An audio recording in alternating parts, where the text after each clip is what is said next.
the Sundarbans is renowned for tigers that sometimes hunt humans, killing around 50 a year. Cyclones, which are like hurricanes or typhoons, are far more dangerous. This, however, was just a shower as we moved south. It soon cleared, and we mowed for the night, ready to explore in the morning.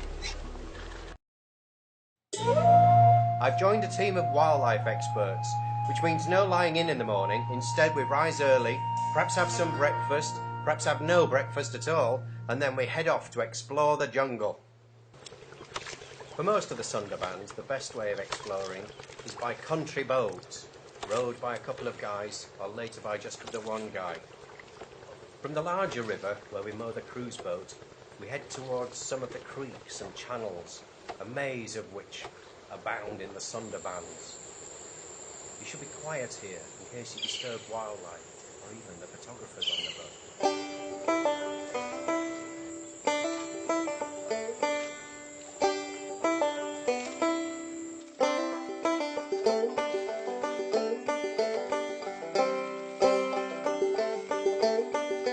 This is a flatland formed of sediments eroded from the Himalayas, washed down by rivers, and then held together by trees that are specially adapted to the environment. Aerial roots festooning the ground help the trees breathe at high tide.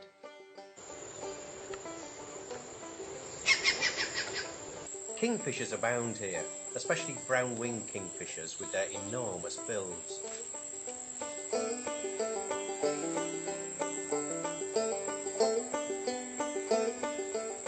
There's a host of other birds too. Sometimes you just hear the calls in the trees. Some of them, though, are much more obvious and are targets for the photographers. Minivets are really brightly coloured, especially the males. Bee-eaters, brilliantly coloured birds. There are herons along the river, only occasionally though. And as we creep along the river, we find other wildlife, like monitor lizards basking in the morning sun.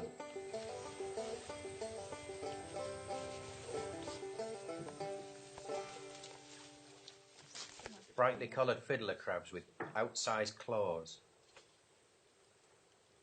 To some of us, even very drab-looking creatures are of interest, like a crab here, of a species little known from the Sundarbans by scientists at least. Far more spectacular is this king cobra, the world's longest venomous snake. I guess it's around 10 feet long, though I'm told it's just a young one. It creeps away from us and back into the jungle.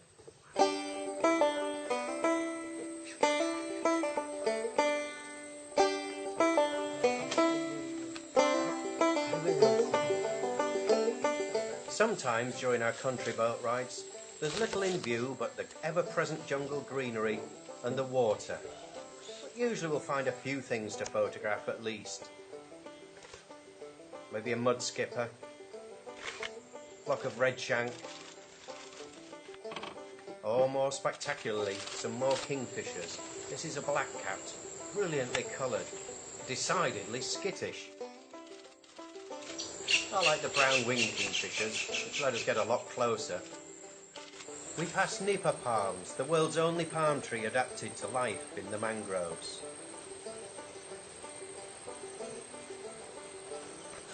Often our country boat rides end at lunchtime. Sometimes we're out again in the afternoon.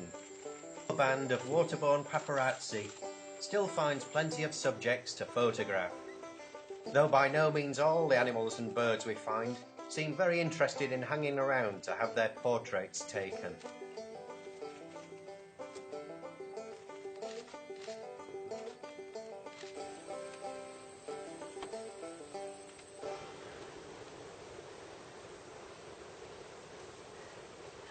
After a steamy jungle boat ride, our cruise boat, the MV Bila, looks a very welcoming sight.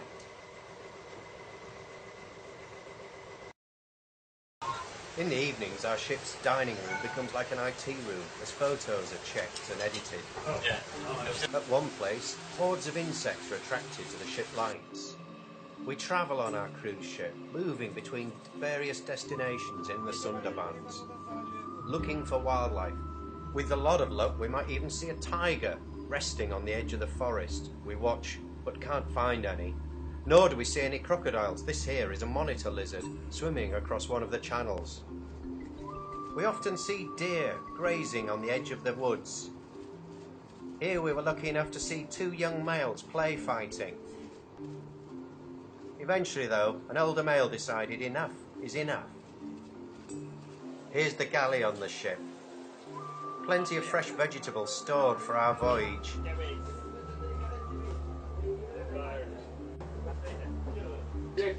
Fish at times from local fishermen. This is the national fish of Bangladesh. They were soon dispatched, chopped up and prepared, and turned into a nice curry.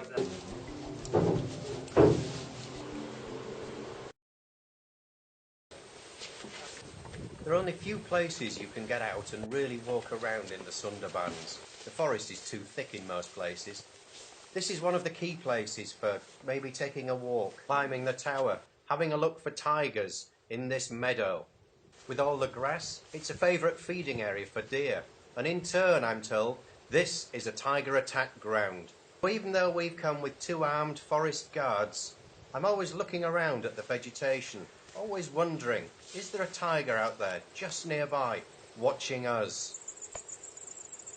Well, we do see tigers, but not the mammal kind. We see just tiger butterflies. They grace flowers in the meadow. There are striped tigers, obviously named for its tiger-like patterning, as well as this one, the common tiger. And it seems during our visit about the only scary mammal around in this place is us, humans.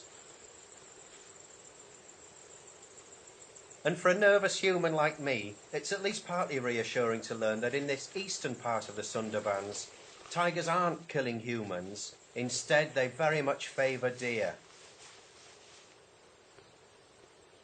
We stay on till dusk, watching from the tower hide in case a tiger emerges, but none does.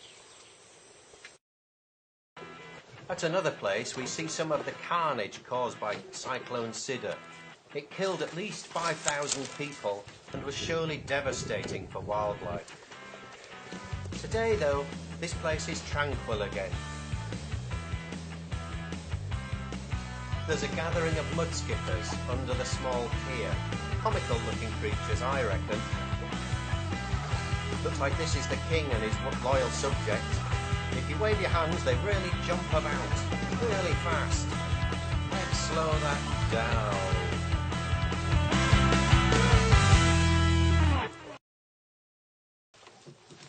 We often see fishermen in the Sundarbans. They lead very basic lifestyles. Come on expeditions from nearby villages. And they're on the fringe of society. They're exposed to cyclones. Fishermen, along with honey gatherers and wood gatherers, are among the main people killed by tigers. Petty pirates prey on them. They're not supposed to fish in the Sundarbans, at least inside some protected areas. But some of them do. It's hard to complain, really, when the people are so poor like this. You see them living like this, it looks almost a Stone Age kind of existence to my eyes.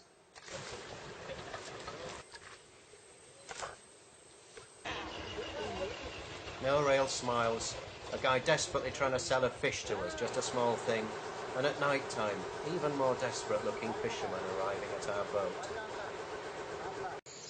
Country boat rides are the mainstay of our little expedition into the Sundarbans.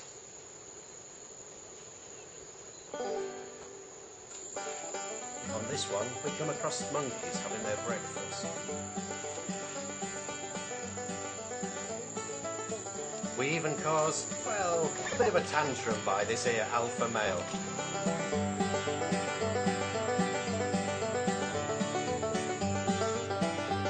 More kingfishers along the river. They're ever present, it seems. And always ready to fly off. Like so many birds and so much wildlife, tigers might seem pretty frightening to us, but I reckon to most wildlife, we humans are the scariest creatures in the jungle. Moths and butterflies are very obvious and really beautiful in a mangrove tree. But it took a boatman's sharp eyes to spot this vine snake, which pretends to be just part of the vegetation.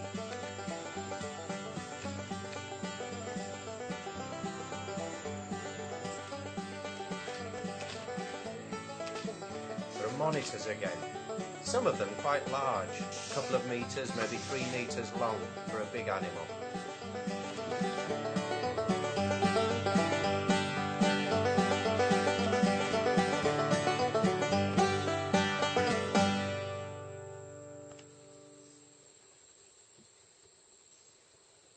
And then it's thanks again to the boatman for finding another snake.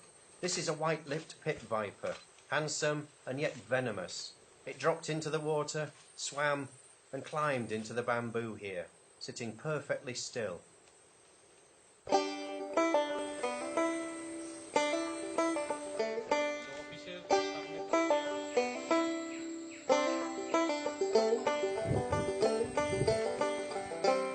Moving on, we sometimes find white-bellied seagulls, looking like they're lords of the Sundarbans.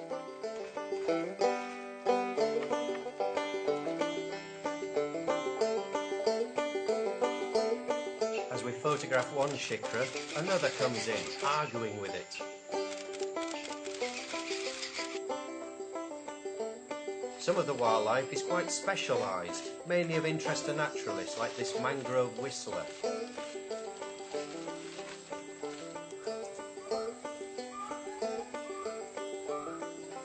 And sharp eyes near the end of one trip spot this dog-faced water snake, which sees us, rests a little and takes some evasive action.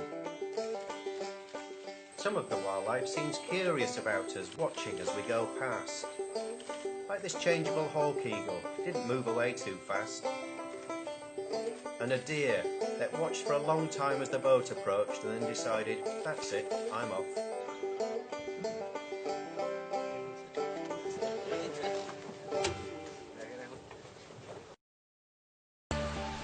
Egg Island formed only a few years ago, I'm told.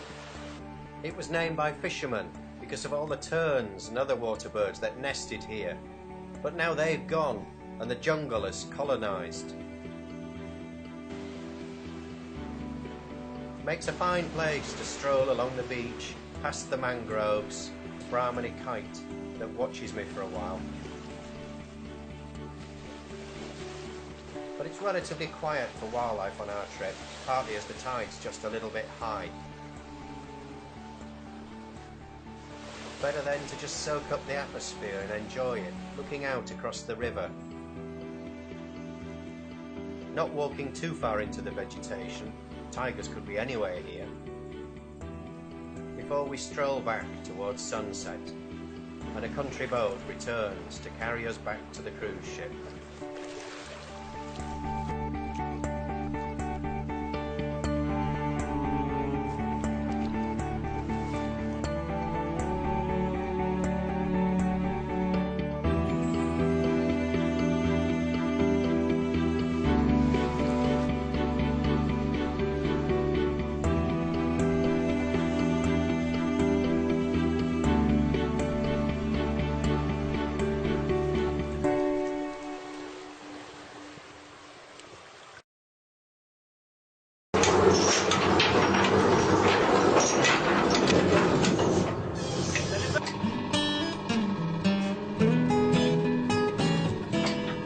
Towards the end of our stay, we head south, then westwards. Chilling out now on the cruise boat, still a little lookout for wildlife. And happily, we even find that wildlife comes to us. Brahmani kites here, dipping behind the boat, looking for fish churned up by the propellers. Most in this party were adults, rufous brown for the most part, with white heads and underparts.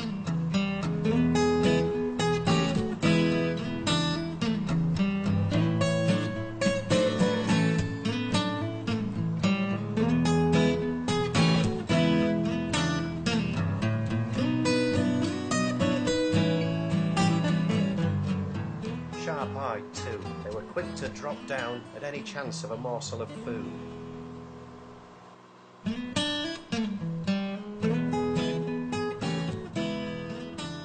Along another stretch of river we're followed by a great black-headed gull, a migrant from north of the Himalayas.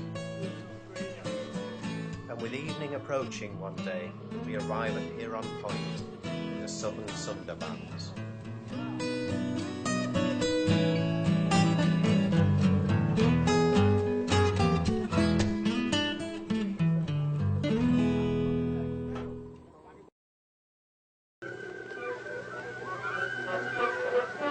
As we set foot on Huron Point, a helicopter flies over and lands at a small military base.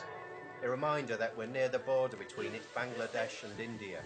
It's a rainy morning and only few of us land here. Only 2 of us climb this rather rickety concrete tower, which I feel could collapse at any time. We see our first tiger footprints here, smaller than my foot, but not much. On our way back to the cruise boat, we startle some deer on the edge of the woods. And then in the afternoon, with the weather now fine, we set off on another country boat ride.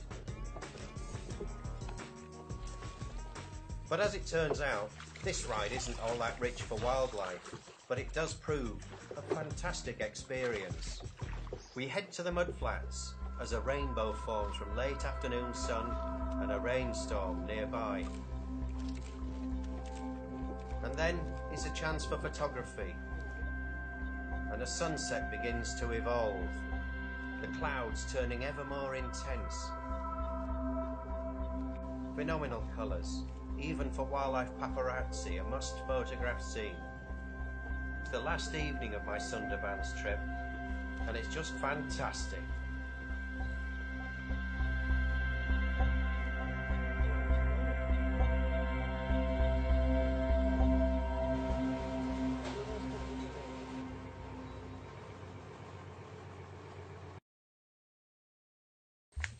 After moving north from Huron Point, we take a jungle walk.